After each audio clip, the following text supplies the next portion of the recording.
Kita lanjut soal nomor 7.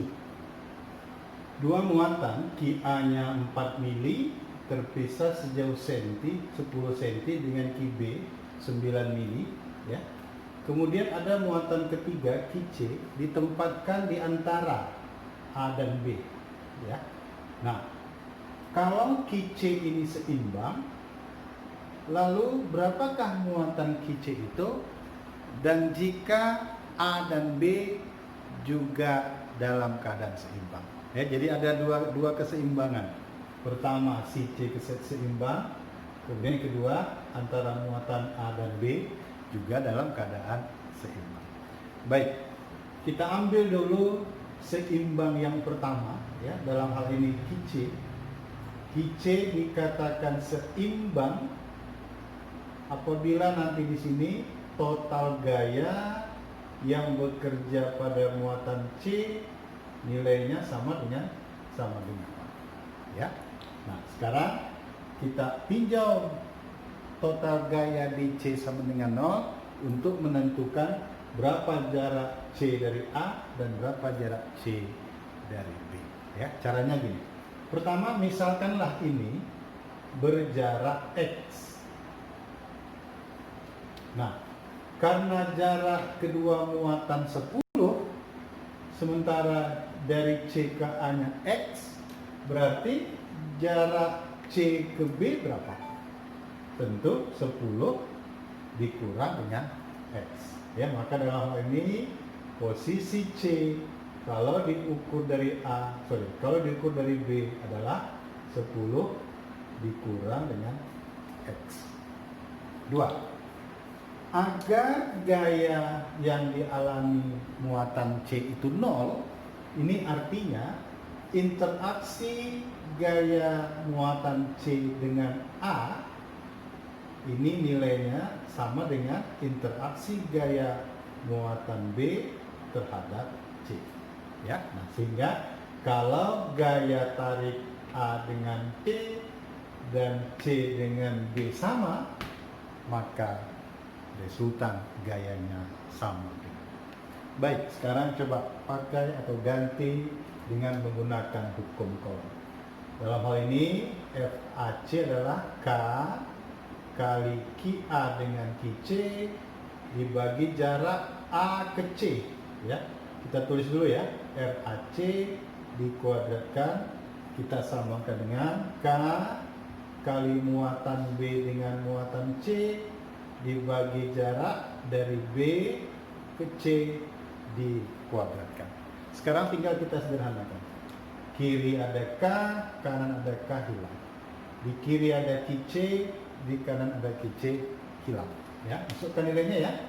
QA-nya 4, R dari A ke C tadi kita misalkan X, berarti ini kita bagi X kuadrat, samakan dengan QB-nya 9, RBC-nya adalah 10 dikurang X, ini dikuadratkan, ya. Maka untuk menghitung X-nya, coba ruas kiri dan ruas kanan kedua-duanya kita akar, ya. Sehingga setelah kita akar, kita akan peroleh akar 42, akar X kuadrat X, akar 93, 10 dikurang dengan X.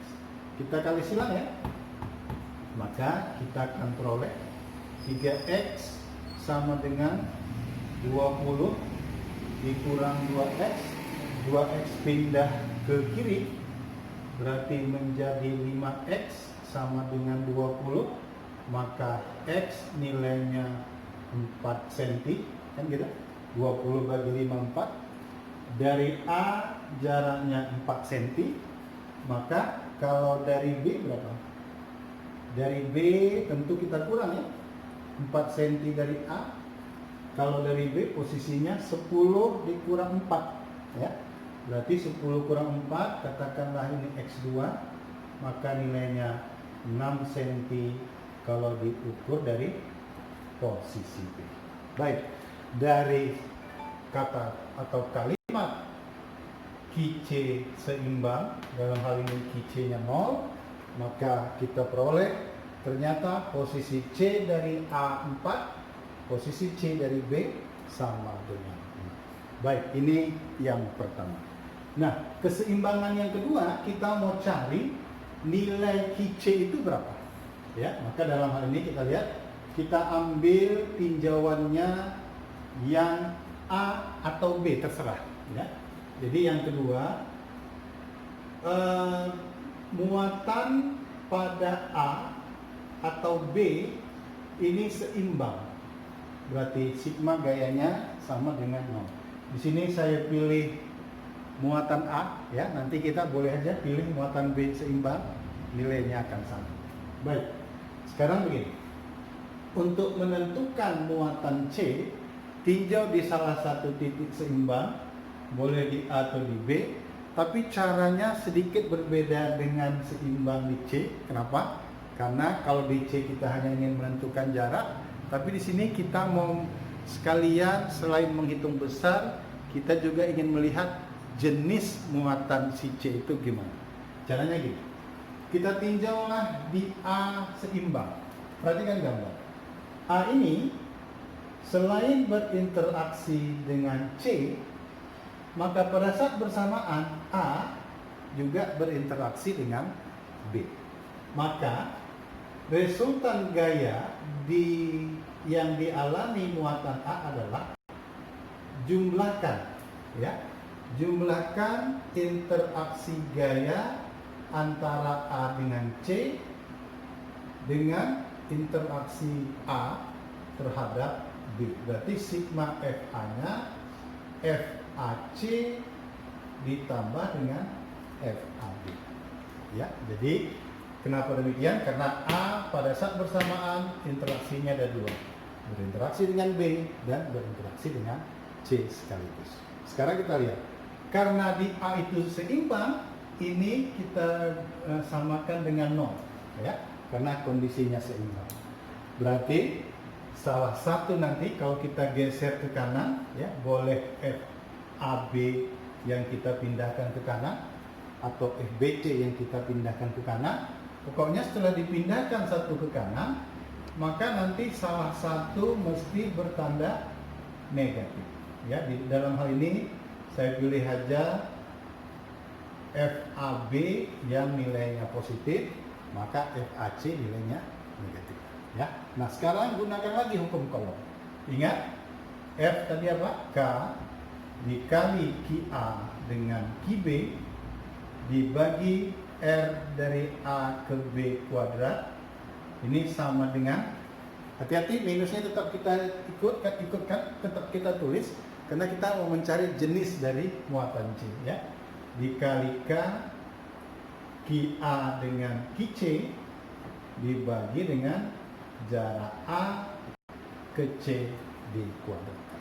Baik, sekarang kalau ini disederhanakan, K-nya hilang, QA-nya pun tewas, gitu ya. Maka tinggal kita masukkan nilainya. QB-nya berapa? QB-nya 9 mili kolom, biarkan dalam mili, karena kebetulan optionnya pun tersedia dalam mili. Dibagi jarak dari A ke B. Jarak dari A ke B 10 cm, biarkan aja dalam senti. Ini kita kuadratkan. Samakan dengan minus QC yang akan kita hitung. Dibagi dengan RAC. RAC dalam hal ini X. Tadi kita hitung nilai X-nya berapa? 4 cm dikuadratkan. Nah, sehingga kalau ini nanti kita selesaikan, kita bisa hitung berapa nilai QC. Ya, berarti kalau ini kita hilangkan sentinya, gitu ya, kita kali silang, maka nilai QC kita peroleh, tandanya minus ya, 9 kali silang ya, 4 dikuadratkan 16, berarti 9 dikali 16 dibagi 10 dikuadratkan 100. Ya, maka kalau ini kita selesaikan, kita akan peroleh nilai QC berapa? Ya, minus 1,44 satuannya dalam milikolom.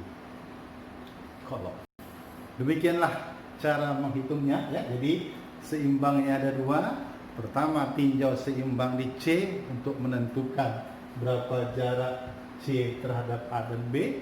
Kemudian kita ambil lagi seimbang yang kedua, boleh tinjaunya terhadap muatan A, bisa juga tinjaunya terhadap muatan